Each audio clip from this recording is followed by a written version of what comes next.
కదులకుందువు సియోను కొండవలే, బెదరకుందువు బలమైన సింహం వలే. యేసయ్య నీ చెంతనుండగా ఏ చింత నాకింక లేదుగా. యేసయ్య నీ చెంతనుండగా ఏ చింత నీకింక లేదుగా. కదలకుందువు సియోను కొండవలే, బెదరకుందువు బలమైన సింహం వలే. ప్రభువైన యేసుక్రీస్తు నామములో ఈ ఉదయకాల సమయంలో మీ అందరికీ నా హృదయపూర్వక వందనాలండి. ఉదయకాల సమయంలో ప్రభు నాకు ఇచ్చిన కృపను బట్టి చిన్న ప్రార్థన చేసుకుని ఈనాటి వాక్య ధ్యానాంశాన్ని మీతో ముచ్చటించాలని ఆశపడుతూ ఉన్నాను. మా పరలోకపు తండ్రి, ఈ పరిశుద్ధమైన ఘనమైన శ్రేష్టమైన నామాన్ని బట్టి మీకే స్తోత్రములు స్తోత్రములు స్తోత్రములు. మమ్మలను ప్రభువా ఈ 2026 సంవత్సరం 2వ నెలలో మీరు మమ్మలను ప్రవేశపెట్టి సగం దినాలు గతించిన ప్రభువా వ్యాపారమైన కృపను బట్టి మీరు మాకు ఇచ్చినటువంటి ఆరోగ్యాన్ని బట్టి ఆయుష్ని బట్టి మిమ్మల్ని స్తుతిస్తూ ఉన్నాను.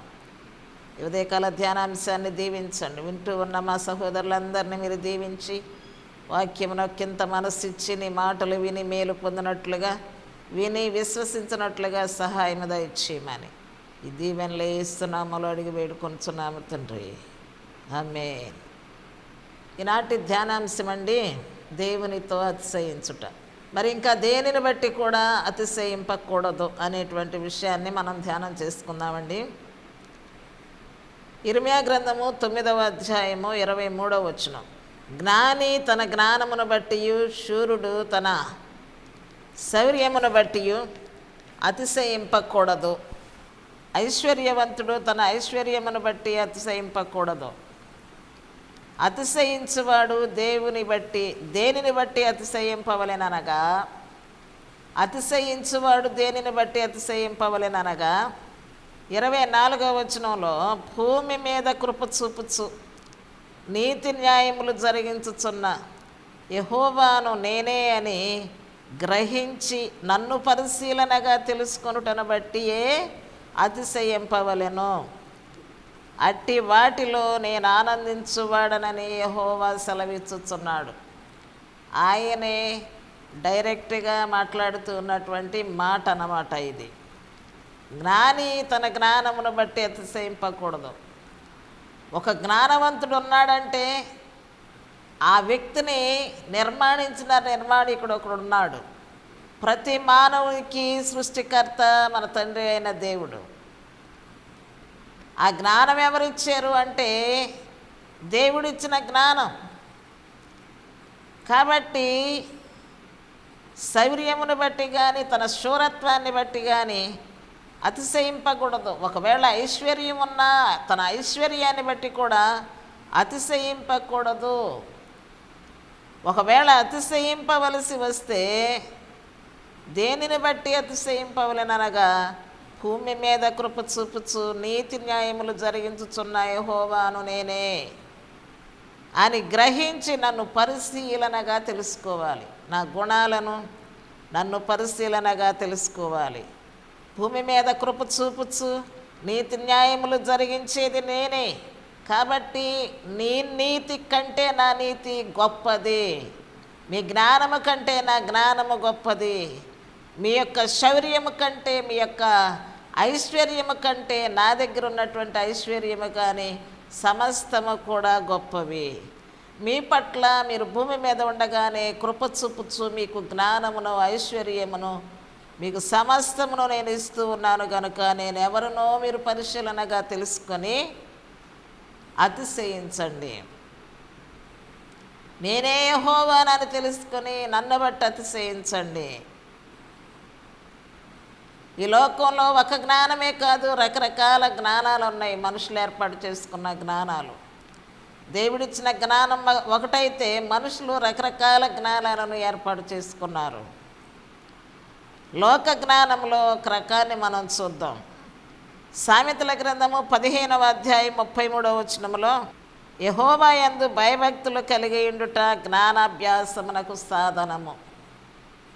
దేవుని యందు భయము భక్తి కలిగి ఉంటేనే అది జ్ఞానమని పరిశుద్ధ గ్రంథం సెలవిస్తూ ఉంది. కానీ ఈ లోక జ్ఞానము అది ఏం చెప్తుందో, ఆ జ్ఞానము ఎలాంటిదో, అలాంటి జ్ఞానాన్ని అనుసరించే వాళ్ళు ఏమవుతూ ఉన్నారో ఒకసారి చూద్దాం. జ్ఞానం సంపాదించడానికి మనం చేయవలసింది ఏమి లేదు, దేవుని యందు భయభక్తులు కలిగి ఉండట. భయం అంటే మన బాడీని లాగన విధేయతగా చూపించటం కాదు, ముసుగులు వేసుకోవటం కాదు, ఇంకేదో మన యొక్క శరీరాన్ని చూపించుకోవటం కాదు, కానీ చెడుతనమును విసర్జించుట భయభక్తులు అంటే. చెడుతనమును విసర్జించుట. ఈ చెడుతనమును విసర్జించినట్లయితే దేవుడు మనకు మంచి జ్ఞానమును, జ్ఞానాభ్యాసమును సాధనము చేసుకునేటువంటి అవకాశాన్ని మనకు అనుగ్రహిస్తాడు. సరే, ఈ లోకంలో కొంతమంది జ్ఞానులు ఉన్నారు, శాస్త్రులు ఉన్నారు, తర్కవాదులు ఉన్నారు. ఈ లోక జ్ఞానమునంతటినీ కూడా దేవుడు వెర్రితనముగా చేసి ఉన్నాడు. 1 కొరింథీ పత్రిక 1వ అధ్యాయం 20వ వచనంలో జ్ఞాని ఏమయ్యాను, శాస్త్రి ఏమయ్యాను, ఈ లోకపు తర్కవాది ఏమయ్యాను, ఈ లోకపు జ్ఞానమును దేవుడు వెర్రితనముగా చేసి ఉన్నాడు.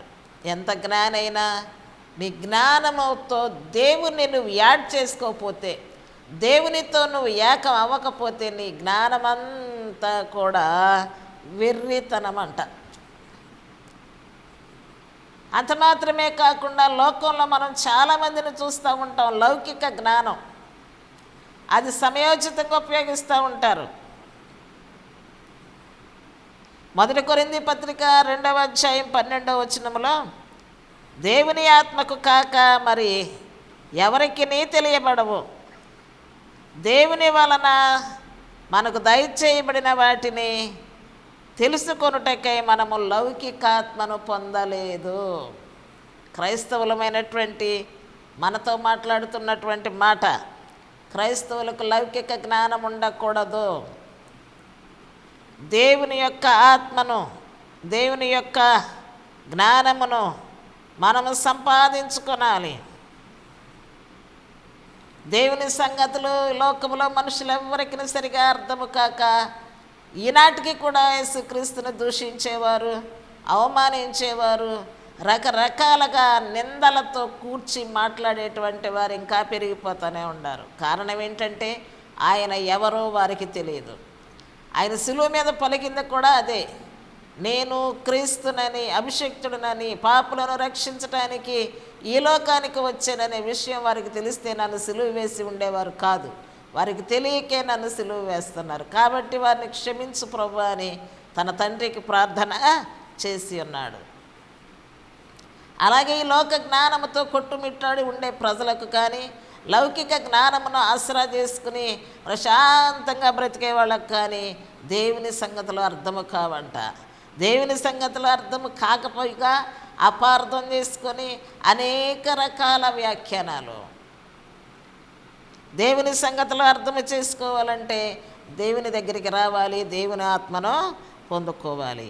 1 కొరింథీ పత్రిక 15వ అధ్యాయం 19వ వచనాన్ని మనం చూసినట్లయితే చాలామంది యేసుప్రభు దగ్గరికి వస్తున్నారు, చాలామంది యేసుప్రభు దేవుడని నమ్ముతున్నారు, ఆయన గొప్పవాడని నమ్ముతున్నారు. కానీ అది ఈ జీవిత కాలం మట్టుకే, ఇక్కడ మన అవసరాలు తీర్చబడటానికే, ఆయన మేలులు చేస్తాడని, ఆయన రోగులను బాగు చేస్తాడని, ఆయన ఆపదలో ఉన్నవారిని ఆదుకుంటాడని, ఆయన ఇంకేనో గొప్ప అద్భుతాలు చేస్తాడని ఆయన దగ్గరకు వచ్చేవాళ్ళు మరి ఎక్కువ మంది. ఆయన ఒక రాజ్యాన్ని స్థాపించాడని కానీ, అనేకులను ఆయన రాజ్య వారసులుగా చేయటానికి ఆయన ఈ లోకానికి వచ్చి రాజ్య సువార్త ప్రకటించాడని కానీ, ఆయన తన రాజ్యంలోనికి అనేక మందిని ప్రవేశించటానికి ఈ గొప్ప శిలువ త్యాగం చేసాడనేటువంటి విషయం చాలామందికి అర్థం కాలేకపోతూ ఉంది. కేవలం ఈ జీవితకాలం మట్టుకే, ప్రస్తుత అవసరాల మట్టుకే, ఈ స్వస్థత జరగగానే, ఈ ఆపదలు గట్టెక్కగానే మరలా వాళ్ళ యొక్క మామూలు జీవిత విధానం, దేవుడెవరో నేనెవరో, నువ్వెవరో నేనెవరో అని చెప్తున్నారు దేవునికి. ఆపదలు రాగానే అప్పుడే ఉపవాసాలు, ఆపదలు రాగానే అప్పుడే తీర్మానాలు, ఆపదలు రాగానే అప్పుడే దేవా దేవా అని అసలు ఆ పక్కనుండి వాళ్ళు ఆమెను చెప్పినా కూడా వాళ్ళు ఆమెను చెప్పరు. వాళ్ళు ఇంకా చేస్తూనే ఉంటారు, గంటల కొలది ప్రార్థన చేస్తారు. చేయటం మంచిదే, కానీ అది ప్రతిరోజు ఒకేలాగా ఉండాలి. మన అవసరాల కొరకే కాదు, ఈ జీవితానికి అవసరమైన వాటి కొరకే మనము ప్రభువుని వెంబడించినట్లయితే మనకన్నా దౌర్భాగ్యులు లోకంలో ఎవ్వరూ లేరంట. ప్రభు దగ్గరకు వచ్చేది దౌర్భాగ్య స్థితిని పొందుకోవటానికి కాదు. ప్రభు దగ్గరకు వచ్చేది లోకములో మనము మన అపరాధముల చేత పాపముల చేత చచ్చిన వారమై ఉంటుండగా ప్రభు అయిన యేసు క్రీస్తు వారు మన యొక్క అపరాధముల నుండి విడిపించి, మన దౌర్భాగ్యపు స్థితి నుండి విడిపించి మనలను తన కుమారులుగా కుమార్తెలుగా స్వీకరిస్తూనే ఉన్నాడు ఇవాళకి కూడా. కాబట్టి ఆ దౌర్భాగ్యపు స్థితి నుండి విడుదల పొందాలని ఉదయకాల సమయంలో నేను ప్రభు పేరట మనవి చేస్తున్నాను. మీకు ఒక ధైర్యాన్ని నేను చెప్తూ ఉన్నాను. నీవు దేవుని బిడ్డవు, దేవుడు నిన్ను చెక్కుకున్నాడు, నిన్ను నిర్మించుకున్నాడు, ఆయన ఊపిరి నీలో ఉంచాడు, ఆయన నిన్ను తన అందచందాలతో పొదిగి నీకు ఒక రూపునిచ్చాడు. నీకు ఆహారాన్ని ఇవ్వలేడా? నీకు వివాహాన్ని ఇవ్వలేడా? నీకు ఉద్యోగాన్ని ఇవ్వలేడా? నీకు విద్యని ఇవ్వలేడా? నీ కుటుంబ అవసరాలు తీర్చలేడా?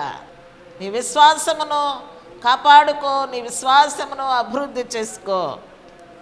కేవలము ఈ లోక సంబంధమైన అవసరాలకు మాత్రమే ప్రభువుని నిరీక్షించటం అది దౌర్భాగ్య స్థితి. 1 కొరింథీ పత్రిక 1వ అధ్యాయం 21వ వచనంలో లోకము తన జ్ఞానము చేత దేవుని జ్ఞానమును ఎరుగకుండా ఉంది. ఈ లోక జ్ఞానం ఎక్కువయ్యి దేవుని జ్ఞానం అంటే ఏంటో తెలియకుండా ఉంది. అదే క్రమంలో సువార్త వారికి వెరితనంగా కనబడుతుంది. కానీ సువార్త నమ్మువారికి అది రక్షించుటకు శక్తివంతమైనది. నమ్ము ప్రతి వారిని రక్షించుటకు దేవుని దయాపూర్వక సంకల్పముగా మనం గ్రహించవలెను. కాబట్టి ఇంత గొప్ప దేవుని యందు మనం ఉన్నాం. అందుకే ఆయనకు అంత స్పష్టంగా చెప్పాడు, మీరు దేని యందు అతిశయించకూడదు, నా యందే అతిశయించాలి. మత్తయి సువార్త 25వ అధ్యాయం 11వ అధ్యాయము 25వ వచనంలో ఆ సమయమున యేసు చెప్పినదేమనగా, తండ్రి, ఆకాశమునకును భూమికి నీ ప్రభువా, నీవు జ్ఞానులకును వివేకులకును ఈ సంగతులను మరుగు చేసి పసిబాలురకును నీవు బయలుపరిచినందున నిన్ను స్తుతించుచున్నాను. అందును బట్టి నిన్ను అతిశయించుచున్నాను. ఆకాశమును భూమిని సృష్టించిన ప్రభువా, ఎంత ఘనత అండి! వివేకులకును జ్ఞానులకును అనేక సంగతులు మరుగు చేసి పసిబాలురకు దేవుడు బయలుపరిచి ఉన్నాడంట. అందును బట్టి నేను స్తుతిస్తూ ఉన్నాను. కాబట్టి మనము ప్రభువును బట్టి, ఆయన కార్యాలను బట్టి, ఆయన నీతిని బట్టి ప్రభువునందే మనం అతిశయించేటువంటి వారిగా ఉండాలి. కీర్తనల గ్రంథము 34వ అధ్యాయము 2వ వచనములో యెహోవాను బట్టి నేను అతిశయించుచున్నాను, దీనులు దానిని విని సంతోషింతురు. ప్రభువే నా అతిశయం, ప్రభువే నా బలం, ప్రభువే నా యొక్క సర్వస్వం అనేటువంటి గొప్ప ధైర్యాన్ని మనం సంపాదించుకోవాలి. ఈయనకి సాటి ఇంకెవరనూ లేరు, ఈయనకి మించినటువంటి వారు ఎవరనూ లేరు. ఈయనతో పాటు సదాకాలం ఉండేవారు అంతకన్నా ఎవరో లేరు.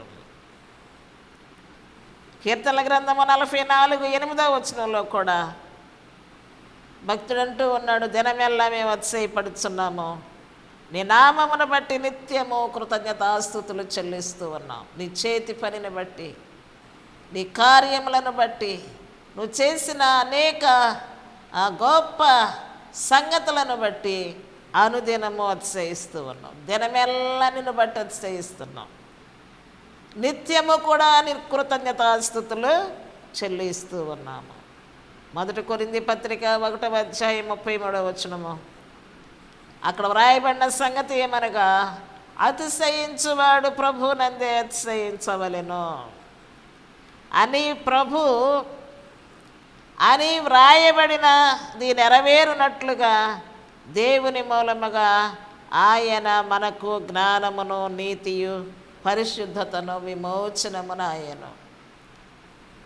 ప్రభునందే అతిశయిస్తే, ఆ సంగతి మనం నేర్చుకుంటే, ఆ అనుభవాన్ని మనం సంపాదిస్తే, ఆ రీతిగా మనం తరమీదు చేయబడితే, నా అతిశయము నీవే, నీ యందే నేను అతిశయిస్తూ ఉన్నాను అని మనమును చెప్పగలిగినట్లయితే, ఆయన చెప్పేది ఏంటంటే, నీకు మరింత జ్ఞానమును, నీతియు, పరిశుద్ధతయు, నిన్ను విమోచించే దేవుడుగా నీతో మరింత నిశ్చయముగా ఉంటానని మాట్లాడుతూ ఉన్నాడు ఆయన. గలతీ పత్రిక 6వ అధ్యాయము 14వ వచనంలో వ్రాయబడిన సంగతి ఏమనగా, అయితే మన ప్రభు అయిన యేసుక్రీస్తు సిలువ తప్ప మరి దేని యందును అతిశయించుట నాకు దూరమవునుగాక. దాని వలన నాకు లోకమునకు నేనును సిలువ వేయబడి ఉన్నాము. నా దేవుని యందే నా అతిశయము, నేను క్రీస్తునందే, సిలువ యందు తప్ప నేను దేని యందు కూడా అతిశయపడను. లోకానికి నేను సిలువ వేయబడ్డాను, నాకు లోకములో నేను సిలువ వేయబడ్డాను, లోకాన్ని కూడా నేను సిలువ వేశాను. లోకము నాకును, నేను లోకానికి కూడా విడిపోయాం, సిలువ వేయబడ్డాం. అయ్యో సంబంధం లేదు. లోకాశలకు కానీ, లోక క్రియలకు కానీ, లోక పరిస్థితులకు కానీ నేను ఏది కలిగి ఉన్నా నేను అతిశయించును. నేను అతిశయించువాడు నా దేవుడే. నేను దినమెల్లా అతిశయించిన, ప్రతినిత్యం అతిశయించిన ఆయన కార్యములను, ఆయన సృష్టిని, ఆయన సమస్త మేలులను బట్టి నేను అతిశయించిన నిత్యము నా ప్రభునందే అతిశయిస్తాను. చాలామంది రాజ్యములను బట్టి అతిశయిస్తారు, రాజ్యరకాలను బట్టి అతిశయిస్తారు, బలాన్ని బట్టి అతిశయిస్తారు, గుర్రములను బట్టి అతిశయిస్తారు, శౌర్యమును బట్టి అతిశయిస్తారు, జ్ఞానమును బట్టి అతిశయిస్తారు. ఇంకా ఎన్నో ఉంటాయి అతిశయించడానికి. కొంతమంది అయితే అందాన్ని బట్టి కూడా అతిశయిస్తారు, కొంతమంది అయితే ఉద్యోగాలను బట్టి కూడా అతిశయిస్తారు, పదవులను బట్టి అతిశయిస్తారు.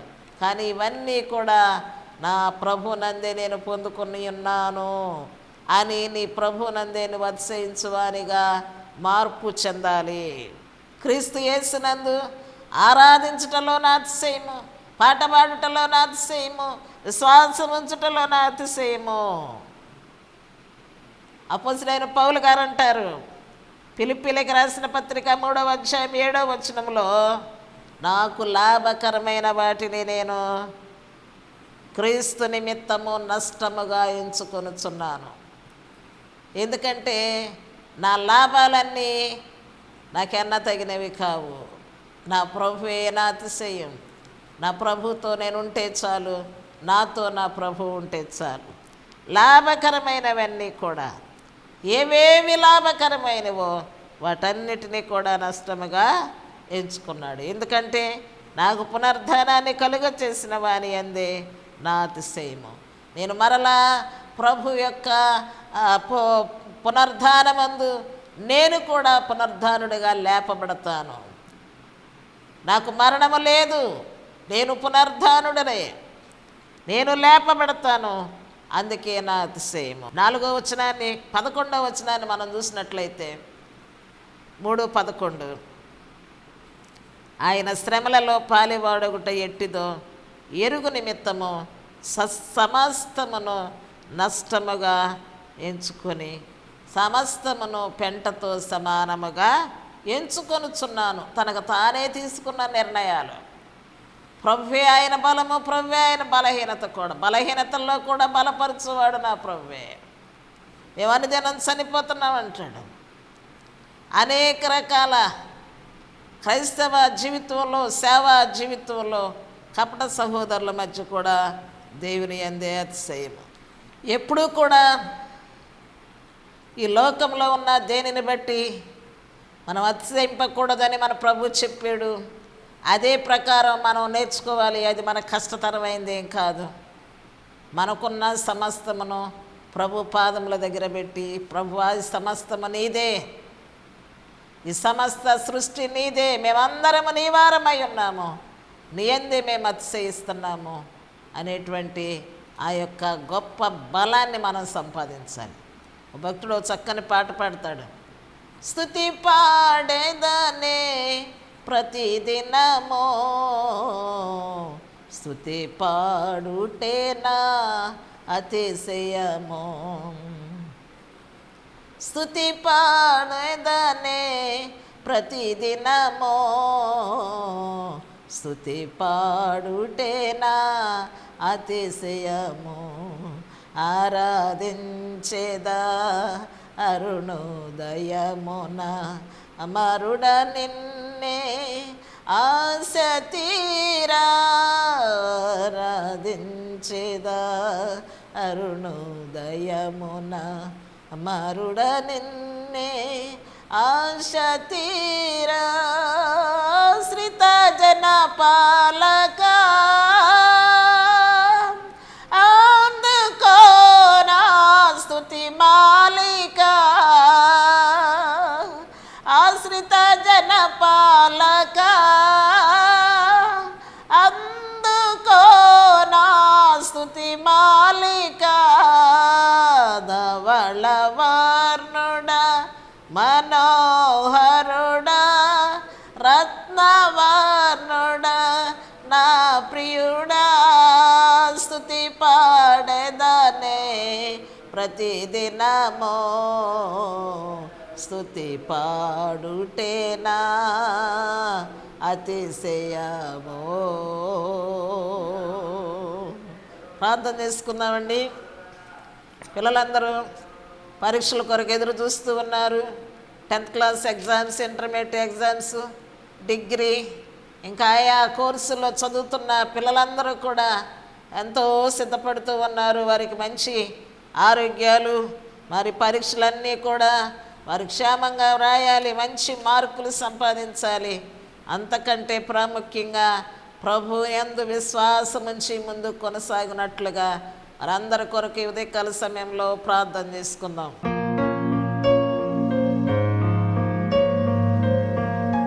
పరిశుద్ధుడైన దేవ, మా పరలోకపు తండ్రి, ఈ పరిశుద్ధమైన శ్రేష్టమైన నామాన్ని బట్టి మీకే కృతజ్ఞతాస్తుతులు చెల్లిస్తూ ఉన్నాను. ప్రభా, మా అతిశయము నీవే, మా బలము నీవే, మేము సమస్తము నీవే. మేము కలిగి ఉన్నదేది కూడా మీరు లేకుండా కలగలేదు నాయన. సమస్తమును మీ ద్వారా మేము పొందుకొని ఉన్నాం కాబట్టి సమస్త మహిమ ఘనత ప్రభావాన్ని మీకే ఆరోపిస్తున్నాం ప్రభా. అయ్యా నా తండ్రి, వాక్యాన్ని వీక్షిస్తున్న ప్రతి ఒక్కరిని మీరు దీవించండి. కుటుంబాల్లో ఉన్న పెద్దలను, యవనస్తులైన బిడ్డలను మీరు దీవించండి.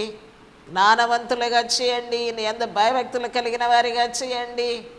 ఎంతోమంది బిడ్డలు పరీక్షల కొరకు ఎదురు చూస్తూ ఉండగా వారి వారి తరగతుల్లో విద్యా బుద్ధులు సర్వ సంపదలు నీ చేతిలో ఉన్నాయి కనుక ప్రభా, జాగ్రత్త కలిగిన ఆయన ధైర్యం కలిగి ప్రభా నా తండ్రి పరీక్షలు రాసి మంచి విజయాన్ని సాధించి నీ నామానికి మహిమ తెచ్చే బిడ్డలుగా అనేక మంది స్టూడెంట్స్ని దీవించమని, ఎక్కడ తొట్టుపాటు కార్యములు జరగకుండా ప్రతి కుటుంబానికి ప్రతి వ్యక్తికి నెమ్మదిని ధైర్యమును ఆరోగ్యమును దయచేయమని, మరలా మేము కలుసుకొని పర్యంతము నీ కృపతో ఉంచుమని ఈ దీవెనలే ఇస్తున్నాములు అడిగి వేడుకొనుచున్నాము తండ్రి. ఆమేన్. అందరికీ వందనాలండి. మరలా వచ్చే వారం కలుసుకుందాం. అదులకుందువు సియోను కొండవలే, బెదరకుందువు బలమైన సింహం వలే, యేసయ్య నీ చెంతనుండగా ఏ చింత నాకింక లేదుగా, యేసయ్య నీ చెంతనుండగా ఏ చింత నీకింక లేదుగా. కదలకుందువు సియోను కొండవలే, బెదరకుందువు బలమైన సింహం వలే.